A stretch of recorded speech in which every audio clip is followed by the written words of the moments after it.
আসসালামু আলাইকুম ও রহমতুল্লাহি ওয়া বারাকাতুহু। আশা করি আপনারা সবাই ভালো আছেন। এটি হচ্ছে বাকিংহাম প্লেস, লন্ডনে অবস্থিত। এটি মূলত ব্রিটিশ রাজ পরিবারের লন্ডনের বাসস্থান এবং বর্তমানে পৃথিবীতে বৃহত্তম রাজকীয় প্রাসাদ। এটি অনেক সুন্দর এবং অনেক বড় জায়গা নিয়ে এটি অবস্থিত। এটি 1703 সালে বাকিংহাম হাউস নামে নির্মিত হয়েছিল।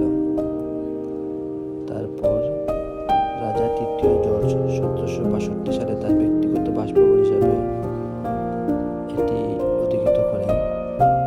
পরবর্তীকালে 75 বছর এটির আরো সম্প্রসারণের কাজ করা